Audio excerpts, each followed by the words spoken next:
brain to map epilepsy. And traditionally we do this with electrodes that are either placed on the scalp or in the brain. And we see interictal spikes coming from certain areas, in a field recorded by an electrode. And then we see seizures that start with various perturbations in our field potential recordings that then propagate to other areas of the brain over time. And then eventually the seizures stop. But it's hard to know exactly, because we're recording with fields and we're often far away from the neurons we're recording, where exactly these seizures are coming from, how they're spreading through the brain, because of the limited sampling of electrodes. The basic concept of excitatory activity in the brain is that we have these complicated excitatory neurons, pyramidal cells, and then we have inhibitory neurons, and there's this balance between excitation and inhibition. And obviously, in some way, shape, or form, there's more excitation than inhibition, and that's what releases these seizures through the brain. And obviously, this is an oversimplification. And the circuitry is super complex. We have feed-forward excitation, feedback inhibition, recurrent excitation, feed-forward inhibition, and all of these are working together and can be strengthened and weakened in a variety of ways that lead to seizures. And then we have these network models of epilepsy that talk about nodes and edges and the way certain nodes interact with other nodes. But most of these network models are really schematics, and the actual edges and connections and nodes are less regions than they are sort of, as you see here, spheres and lines that connect them. And we'll talk a little bit about that. And then the other thing that my lab's always been interested in is neurovascular coupling, and the way in which epileptic activity induces increases in blood flow, changes in oxygenation in blood, and whether we can image that to localize our seizures. So some of the basic questions we'll ask and have been asking is, how does this complex interconnected network of excitatory and inhibitory cells create the EEG recordings that we see? How does the brain's complex interconnected networks participate in seizure initiation and propagation? Which cells in particular are involved in seizure initiation and propagation? How is the epileptic network created? Are there really nodes in the brain? Are they anatomically connected areas? Are the connections pathologically created by the epilepsy? And then how are blood flow and metabolism linked with seizure onset and propagation? What role do glia play in seizure initiation, propagation, neurovascular coupling? We've sort of looked at all these questions, and I'm gonna review some stuff that we've done in the past and then talk about what we're working on now a little more in the second half of the talk. So the goals of our laboratory: explore new methods for mapping, localizing epilepsy, develop new techniques for treating epilepsy. And then a lot of it is collaborations that I do with other basic scientists and biomedical engineering laboratories to try to enhance the capabilities of my lab. So I just want to quickly review optical imaging. When we put electrodes near or in neurons and more likely near them, we record from groups of neurons. We don't always know, which are the exact neurons that are firing at that time, and how do we differentiate specifically how many of those neurons are active, what's the sequence of activation, what type of neuron is firing at the time. And with optical imaging, we can really see every one of these neurons, and with now new labeling techniques, we can look at classification, subcategories of neurons, whether they be excitatory or different types of inhibitory interneurons. The concept of imaging neuronal activity really started with this paper in 1977, where they were looking at changes in reflection of light in an axon, giant squid axon, as it would fire, and they realized that they could, with just a camera looking at the axon, see the propagation of electrical activity, looking at changes in reflection of light.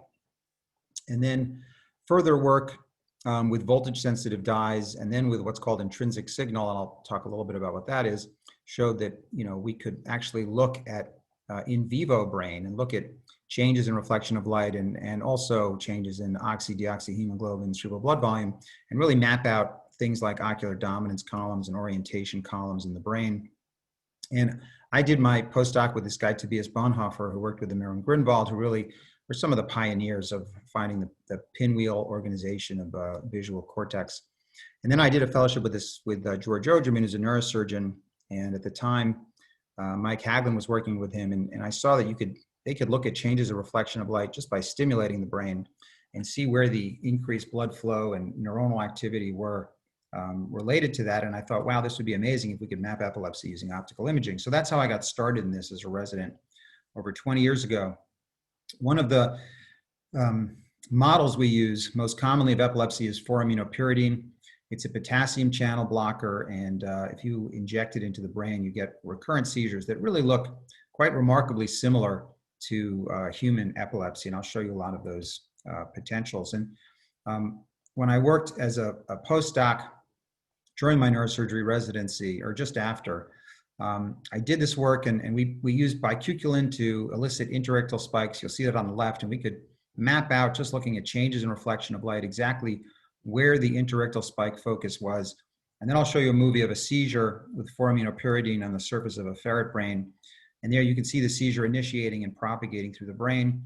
And this we published back in Nature Neurology in 2001. And I'm just going to mention this because it comes up later in stuff we're doing more currently. We found that contralateral to the interictal focus, we did see some changes contralaterally in the brain. And, we called it a secondary homotopic focus. It might be called a node now, a contralateral node, part of that epileptic network. And I'll go into more detail on that. And then my work sort of focused on mapping interictal spikes, looking at different wavelengths. And what we found was, when neurons are active, there's an increase in blood flow and a decrease in oxygenation correlated with that. And that's really the basis of the bold signal and functional MRI scan. It's also the basis of this intrinsic signal imaging. And we found that if you looked at different wavelengths, you could look at blood volume and oxygenation changes associated with epileptiform activity based on the reflectance of oxy and deoxyhemoglobin, which has different absorption and reflection of light based on whether it's oxygenated or deoxygenated.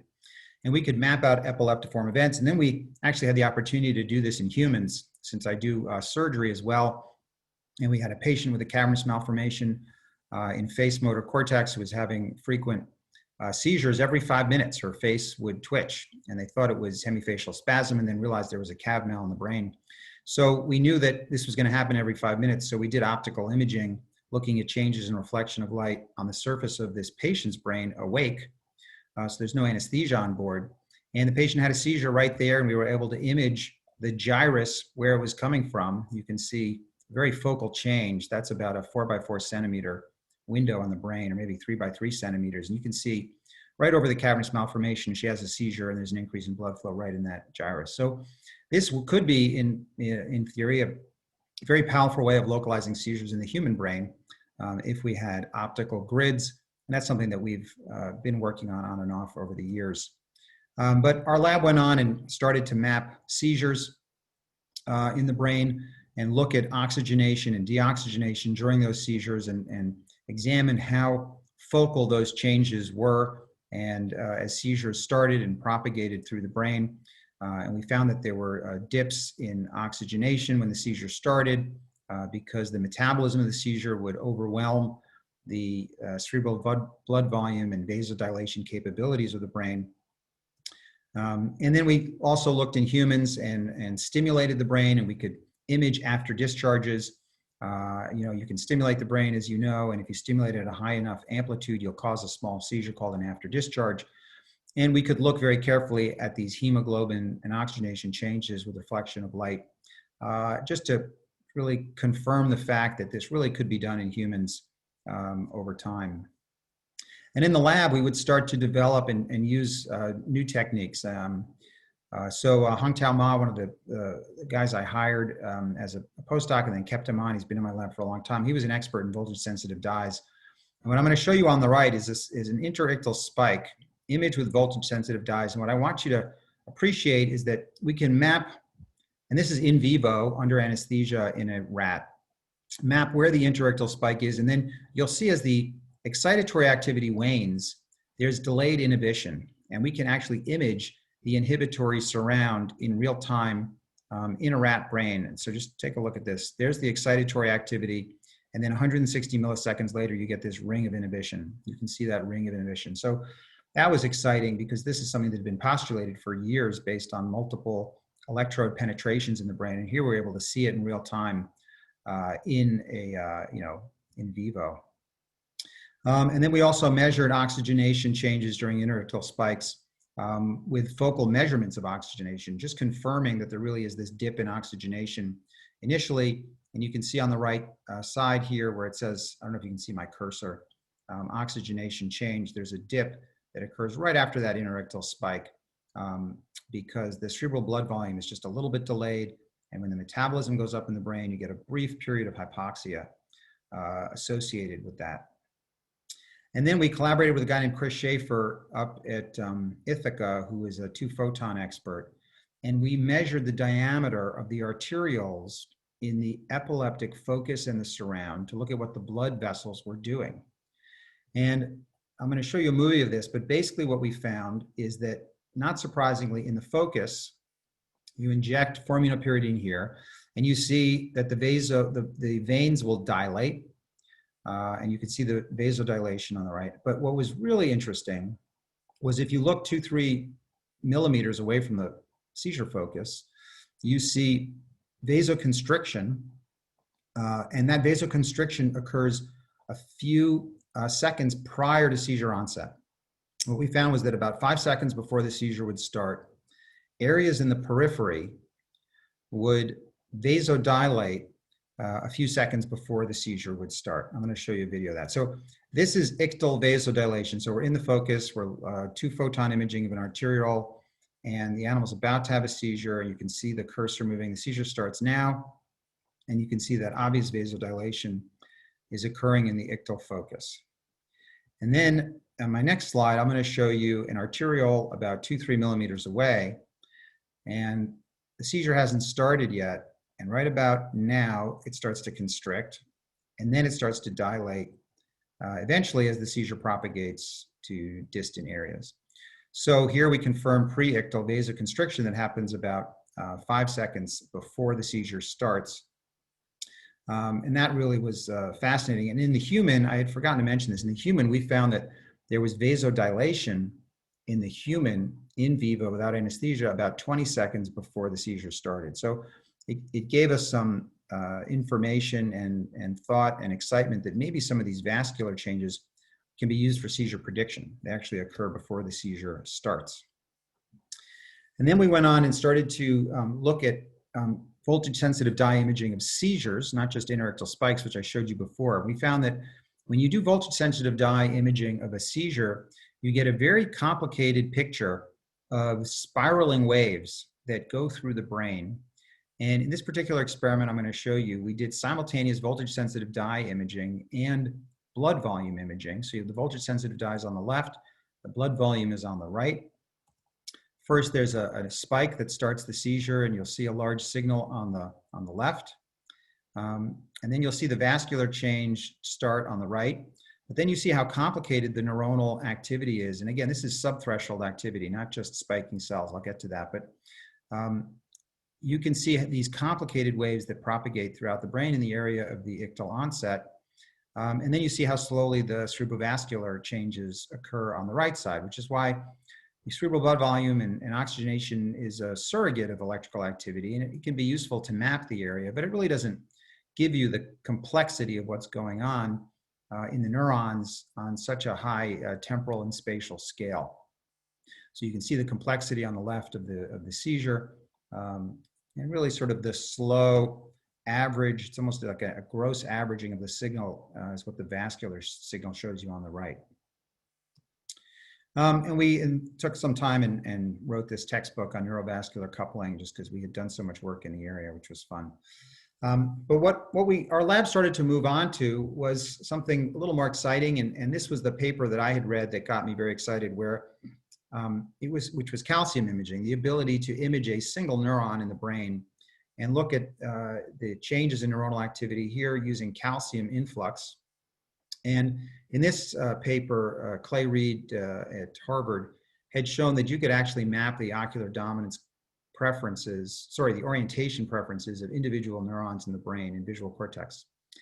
So we weren't just looking at the pinwheel architecture of columns, but we were down to the level of a single neuron and showing that single neurons can have preferences. And this would be at a pinwheel center where you can have sensitivity to multiple orientations. And that's why there are multiple orientations and represented in these individual neurons. So we wanted to do this type of imaging in a very large field to look at epilepsy. And initially, before there were transgenic mice that were sensitive to calcium, we had to figure out how do we load calcium dyes into the entire cortex of the brain.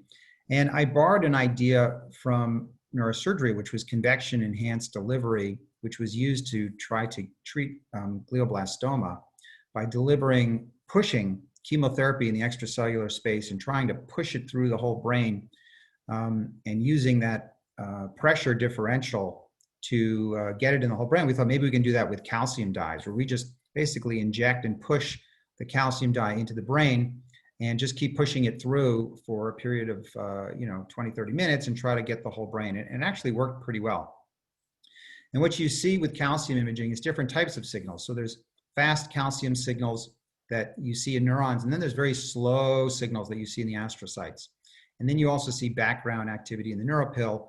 And calcium doesn't just show you action potentials, but will also show you subthreshold, EPSPs, in the brain. So it's not so specific. So this is an example of an animal under anesthesia. We're imaging now both hemispheres, and you can use calcium imaging like an electrocorticography. We're looking at basically burst suppression, and you have these bilateral bursts that occur within the brain.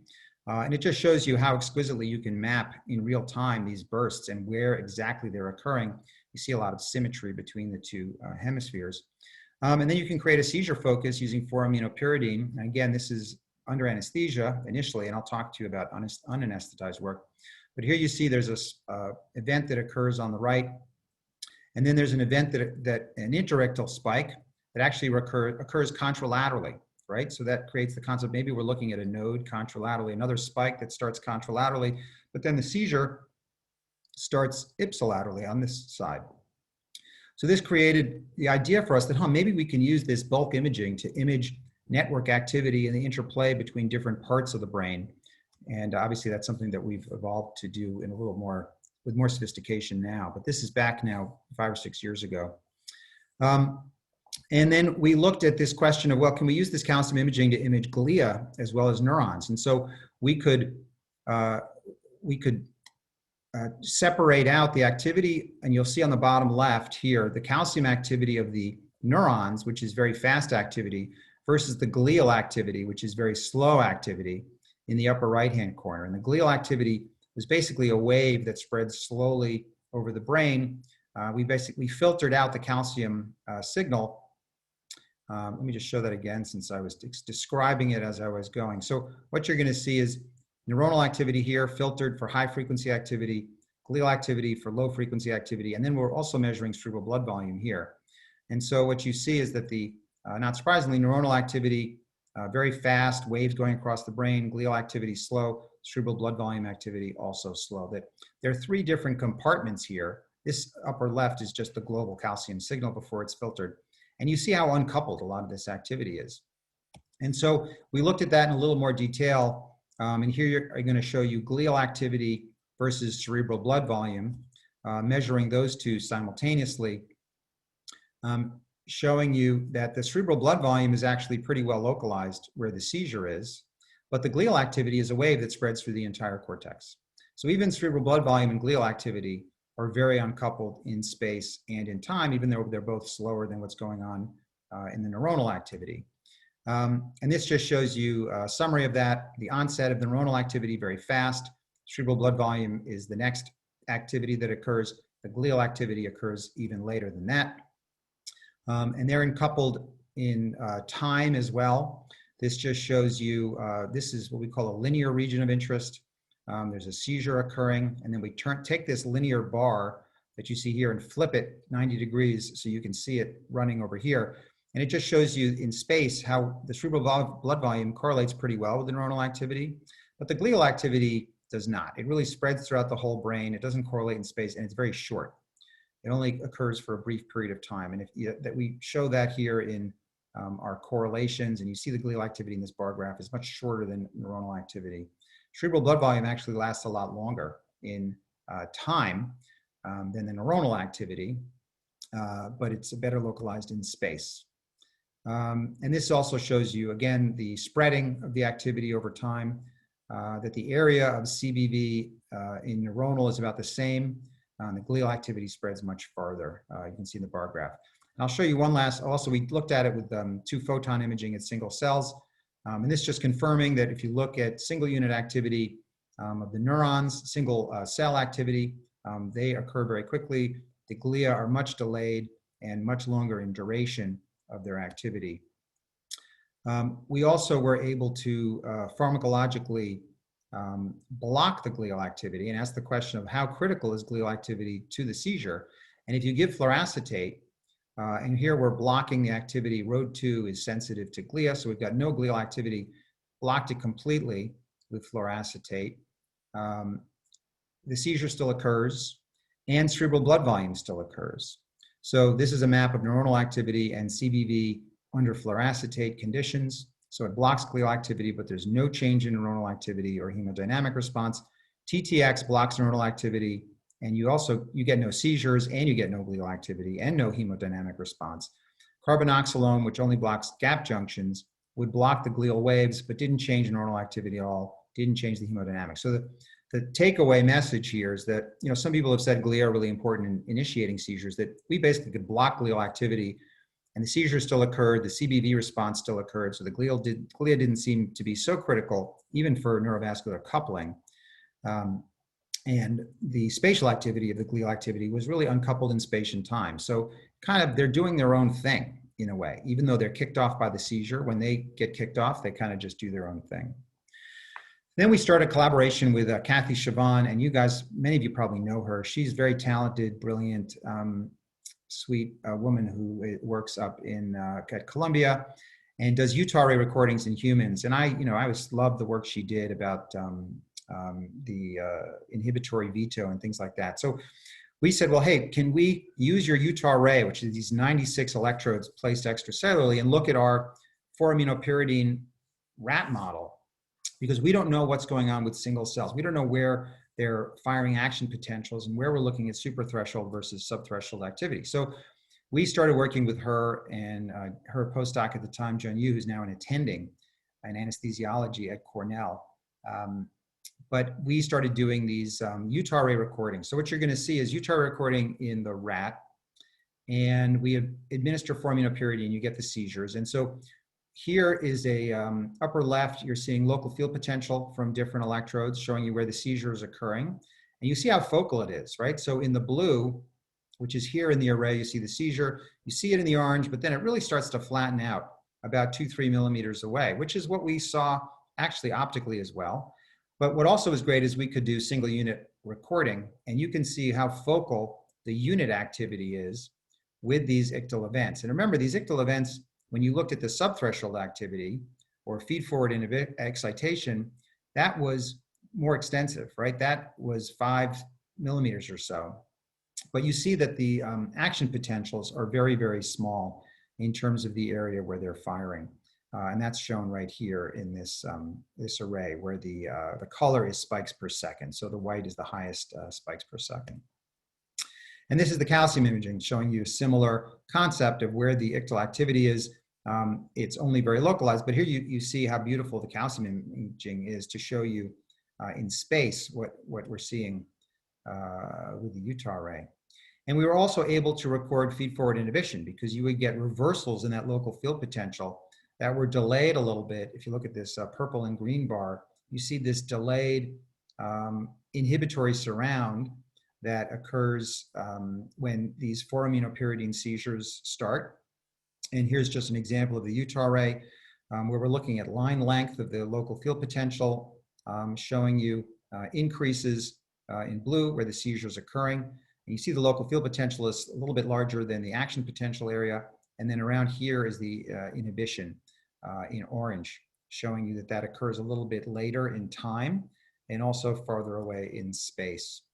And we collaborated with this guy, Rafa Yusti at Columbia, a neuroscientist there. I did a postdoc with him. And he was able to do single cell 2-photon imaging of parvalbumin inhibitory interneurons in that inhibitory surround to show that indeed those cells are activated in the inhibitory surround here we basically put 4-aminopyridine in one window, and then a couple of millimeters away, a second window, we're imaging with another local field potential. And we're specifically imaging using PV-Cre cells, parvalbumin cells, and showing you from also from intracellular, sorry, this is calcium imaging, that at the time of the seizure in the local field potential, there are these events, excitatory events, but in the interneurons, indicating that those distant interneurons are being activated.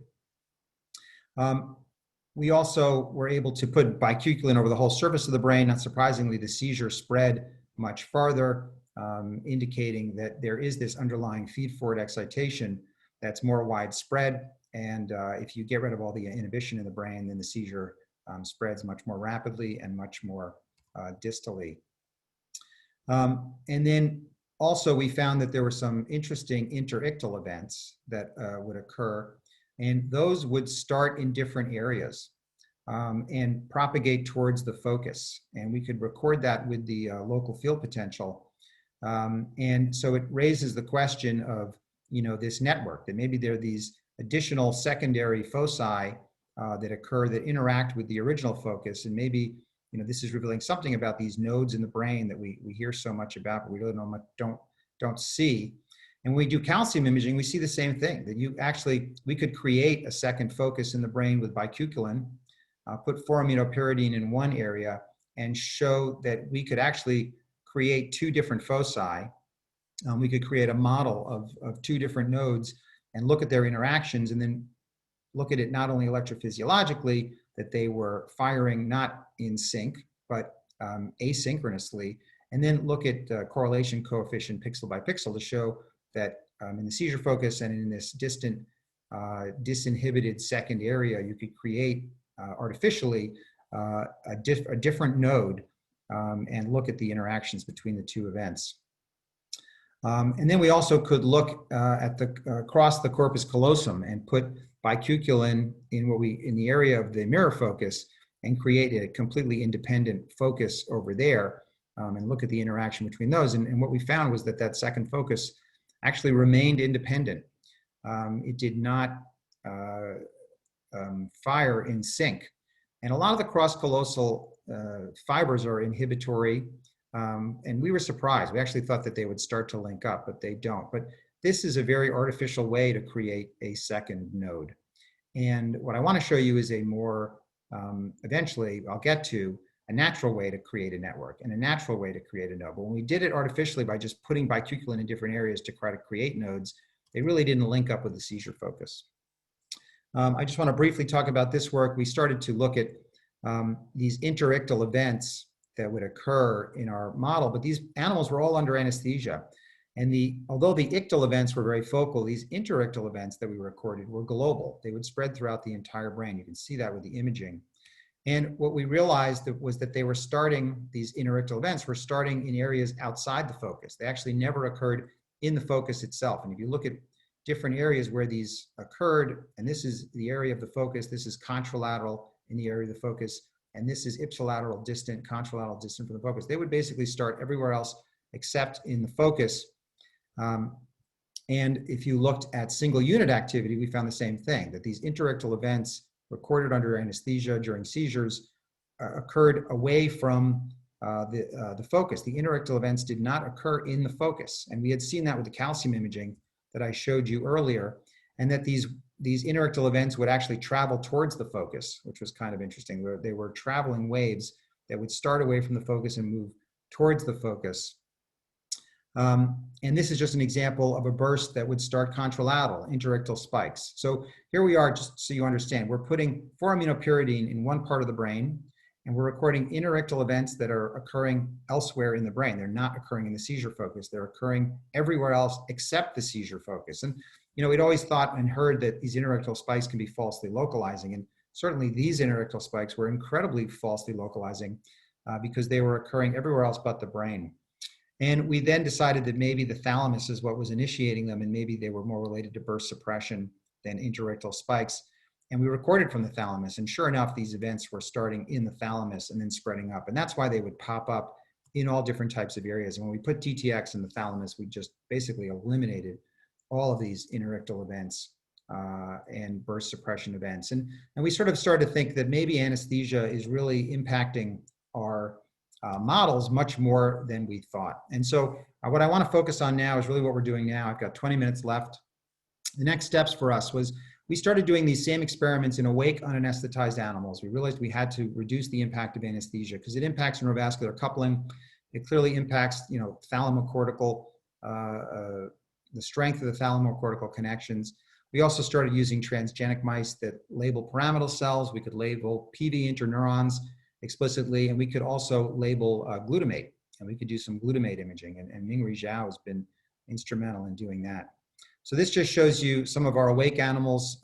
They're head mounted, they're running around, they need to be changed, they need to be trained, excuse me. And we use PDMS, soft head plate, so we can easily penetrate it with an electrode. And this just shows you, let's turn down the volume, the animal kind of running around under anesthesia there. This is the imaging of that animal. And then you can see how stable the head is because it's being head fixed even while that animal is running around. So these are interictal spikes that are recorded awake, and you can see that you see beautiful calcium responses, and now we're doing simultaneous hemodynamic imaging of total hemoglobin, oxygenated hemoglobin, deoxygenated hemoglobin. You see that initial dip of oxygenation, but now this is all awake. So this data is much different than the anesthetized data because we take away the effects of anesthesia. And what do we see? Well, the calcium signal is slightly larger in the awake animal, but the hemodynamic response is dramatically larger. HBT, HBO, and HBR, oxygenated, deoxygenated hemoglobin, total hemoglobin, much more dynamic, much larger in responses. So a lot of the stuff that we had published earlier on anesthetized animals was fairly accurate, but not, it really underestimated the vascular response of what we actually see. And in terms of the area that you see, really total hemoglobin seemed to give us the best picture, the best correlation in the awake animal. You can also see when this is correlating the size of the neuronal activity with calcium correlated with the size of the hemodynamic response. And under anesthesia, you see how tight these error bars are and the standard deviation bars and these whisker plots. And you see how much larger it is, because obviously there's more variation in the awake animal, and they're much larger. And in particular, signals on the contralateral side, the vascular signals on the contralateral side were much larger in the awake animal than they were in the anesthetized animal. So there definitely were differences.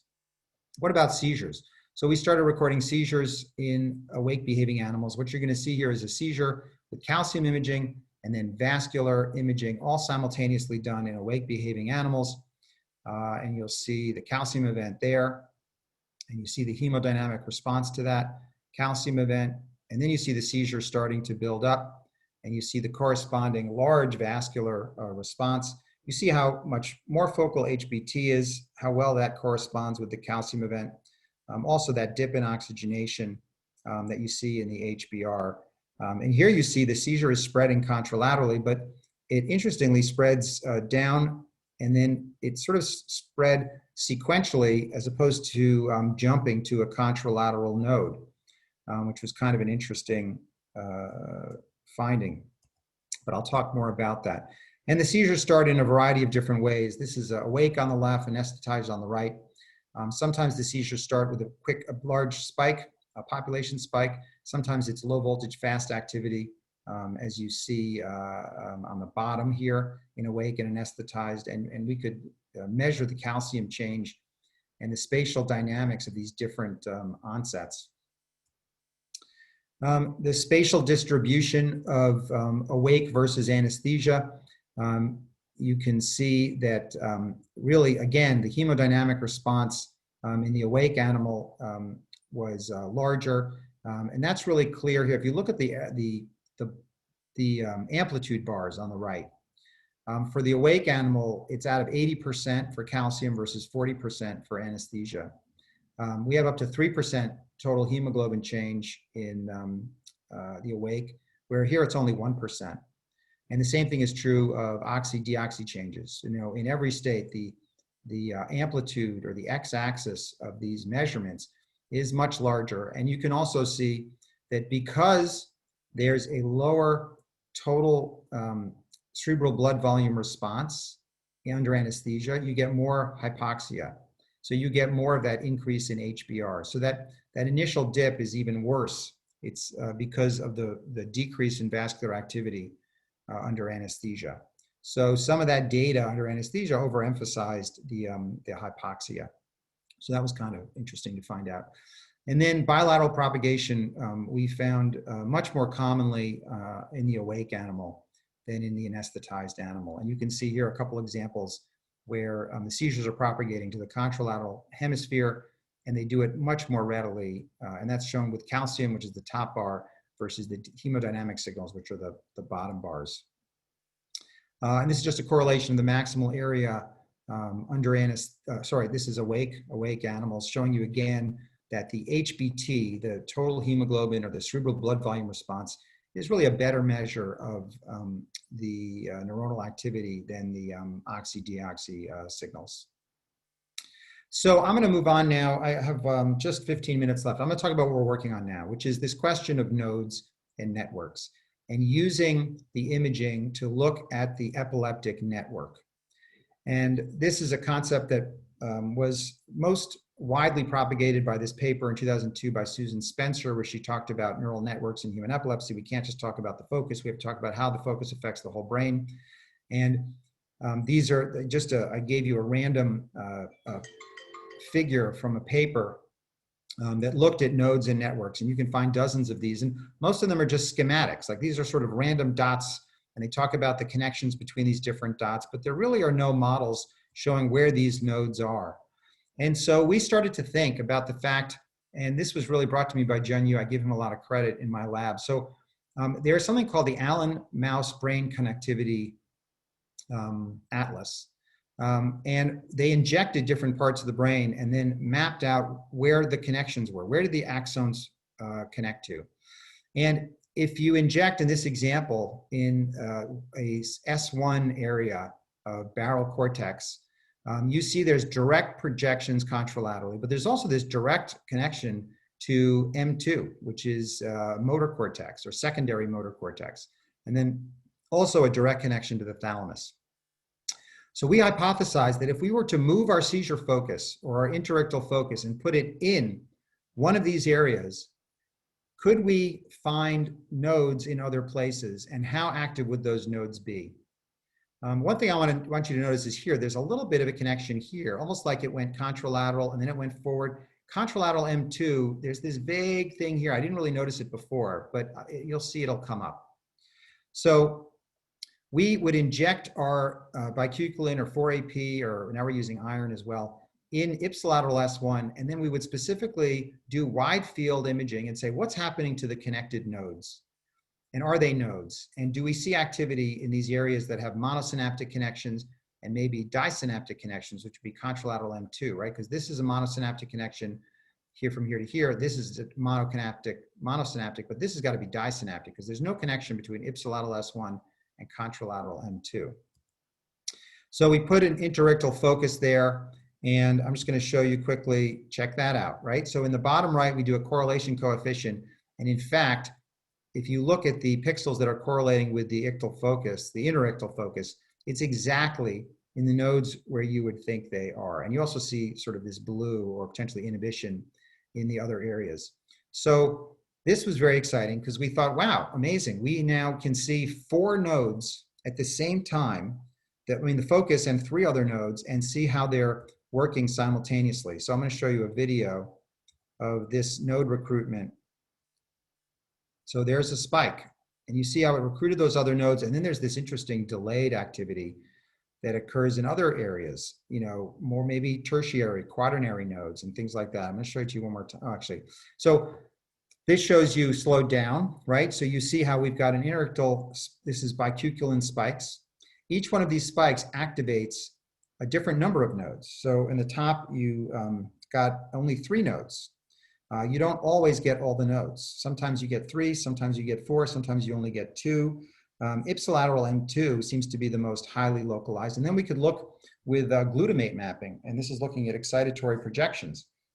Here you show with glutamate, you see there's 3 nodes, but here contralateral, so ipsilateral M1 is activated, contralateral M1 is M2 is activated, and contralateral S1 less. But in this second one, contralateral S1 is activated more, and contralateral M2 less. So there's obviously variability in this recruitment of different nodes in the brain.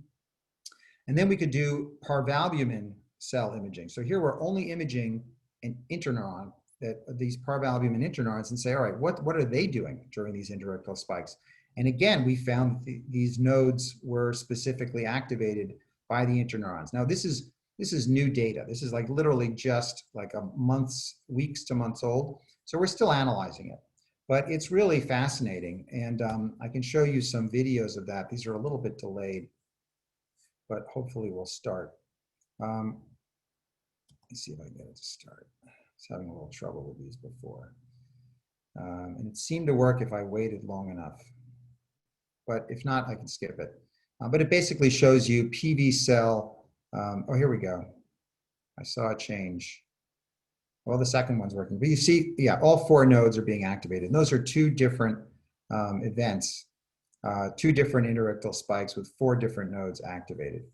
And what about seizures? So if we give 4-aminopyridine, we have an ictal event. Again, you see 3-node activation with a 4-aminopyridine seizure. Now, why didn't we see this before? Well, we weren't injecting in a spot where we really had the other nodes that were imageable. So we spent like 15 years injecting in a different area, didn't realize that there were other nodes communicating until we said, hey, why don't we inject in a place where we know the connections and see if the known connected nodes activate, and indeed they do. So we just found this recently. We're very excited. So we're starting to look at this more and more. Here's an ictal event a little later on, and you can see how all 4 of the nodes are activated, and then the seizure becomes almost generalized.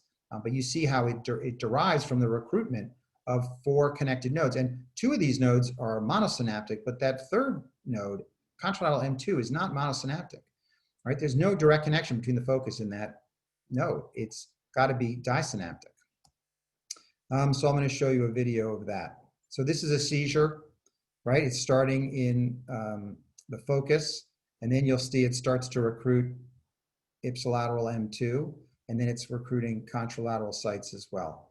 And then you see how it's sort of evolving in this weird, like multiple ice cream cone shape. And I haven't figured out why that is. But you see how it recruited the 4 nodes, and then the whole brain starts to go at once. Now we're also looking at chronic models of epilepsy with iron, because obviously the acute models don't allow for pathologic connections.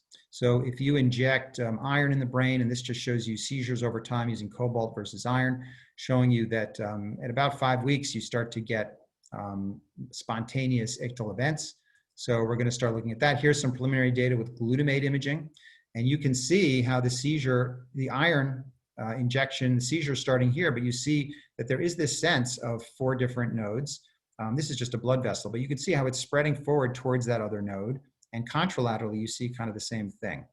So again, preliminary data, we'll see how the story plays out. I just want to quickly mention one interesting thing we're still working on up in Ithaca with Chris Schaefer, which is the concept of taking the 2-photon microscope, turning up the power, and making very small microtransections in the brain, like multiple subfield transections. You can actually transect in the cortex and make these little boxes around the seizure focus and block the propagation of ictal activity. And so we're doing this, we've done it acutely, we're doing it chronically now, and looking at it as a possible therapeutic of using a laser to make multiple subfield transections much more focal without actually removing the focus. And then maybe we could do micro transections through the focus and preserve some function there. So it's 9:54. I have my concluding slides. So I got a couple conclusions. First, imaging techniques permit acquisition of cell-specific data with high spatial resolution, wide spatial sampling, high temporal resolution. Calcium imaging provides a window into excitatory activity, inhibitory activity, glial activity, all in real time. Glial waves occur as a response to neuronal activity, are uncoupled and not essential for seizure onset. And this is somewhat controversial because when you look at it with the 2-photon, there's a lot of other data showing otherwise, but that's what we found. Focal neocortical seizures involve a small group of highly interconnected cells that fire action potentials. That was from the Utah array work. Feed-forward excitation spreads through the brain, which was revealed by multiple electrophysiologic events, but feed-forward inhibition restricts action potentials and propagation. Vascular and oxygen changes may be useful at mapping ictal onsets, particularly total hemoglobin or cerebral blood volume.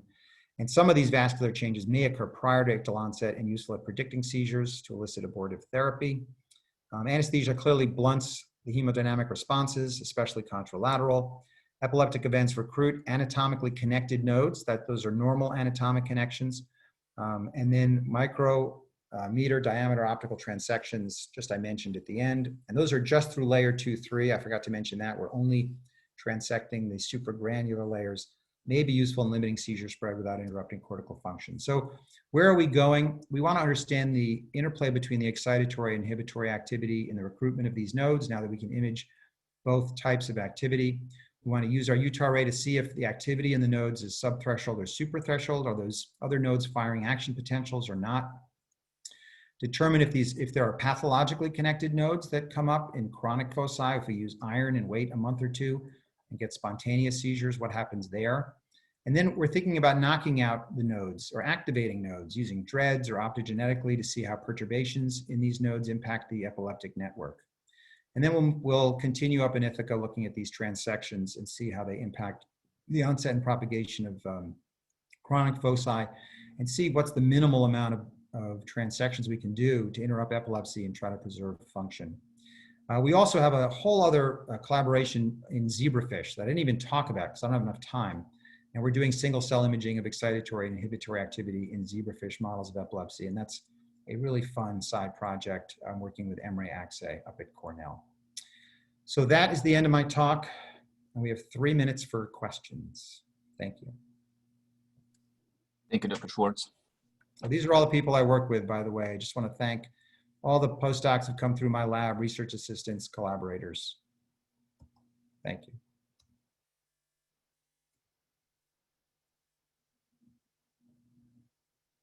Hi, Ted.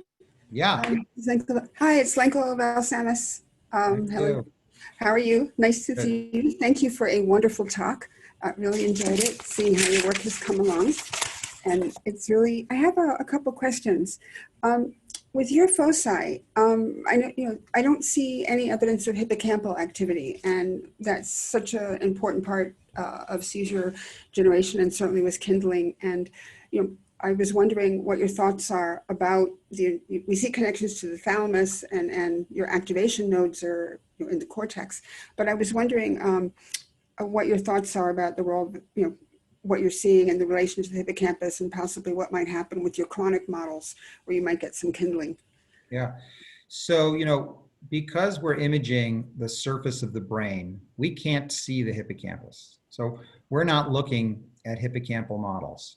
It's not like fMRI where you can see in the depths of the brain. If we wanted to image the hippocampus, we would have to put a fiber optic down into the hippocampus and see what it's doing.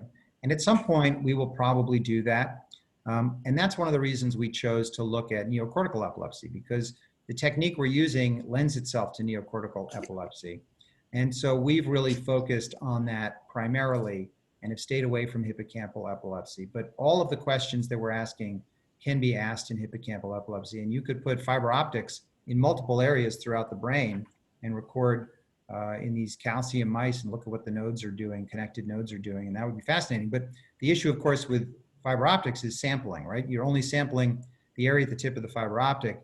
And with this sort of broad imaging, we can really sample everything. And so for the questions we're asking now, that seems to suit our purpose the best. But we're staying away from hippocampal epilepsy just because of imaging and sampling issues. Wonderful. Thank you so much. This is wonderful. You're welcome.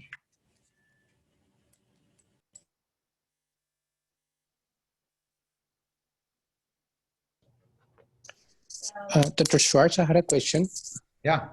Yeah, so basically on your experiments, trying to study the full nodes in the possibility that they had like monosynaptic connections. Do you have any like control study trying to see, for example, if you cut the corpus callosum connectivities through there, that these four nodes are already like disconnected, or they're going through the thalamus, or what do you think about it? Yeah. So, we're thinking the same way you are.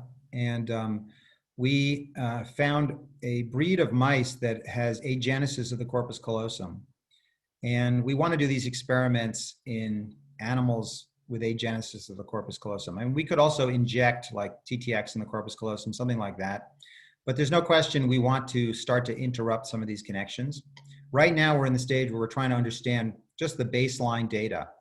So we're doing the experiments to say, all right, how are they activated? In what order are they activated? How frequently they're activated? So we really understand how the network is recruited.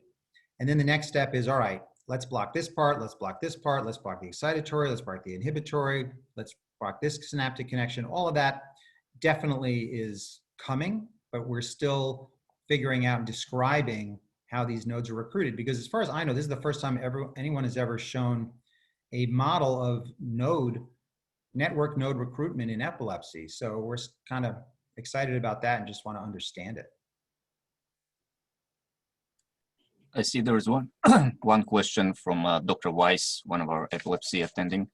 Have you imaged extracellular potassium at seizure onset and spread? What about glial potassium buffering? Yeah, so we've thought about doing sort of ion-specific imaging and talked about it, but we have not yet done it. Obviously, potassium is incredibly important at seizure onset and spread, and likely plays a role. And it's something that would be fascinating to do. And we only have limited time and resources, but it's a great idea. Hi, good morning. My name is Geeta Chari. I am one of the pediatric neurologists. I had a question regarding what's the clinical implication for the epilepsy networks, nodal networks?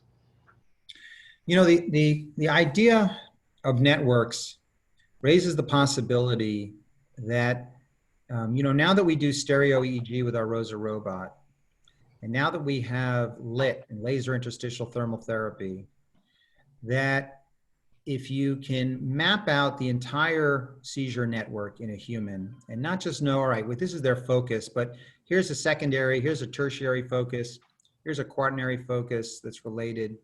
Maybe what we need to do is ablate the focus and then ablate two of the nodes. Maybe we're not doing enough, to get full seizure control. Or maybe you have a patient with dominant temporal lobe epilepsy who still has good memory, and you can ablate their focus, but you can ablate two of the connected nodes. Maybe we ablate those and we get some better seizure control. So it's the idea of saying, can we interrupt the network and not just interrupt focus? Our focus, sorry to use that word again, but epilepsy surgery has really all been about interrupting the onset zone. And now with, VNS and DBS and RNS and LIT, we're now thinking, all right, maybe we need to interact with the wider brain network to try to help these patients. The focus clearly is important, but it's not the whole story. Thank you. You're welcome.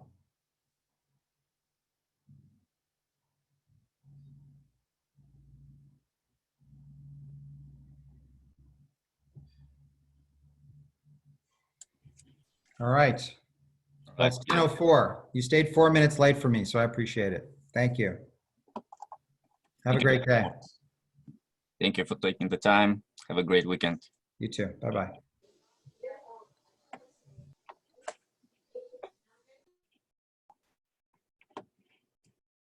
Great lecture.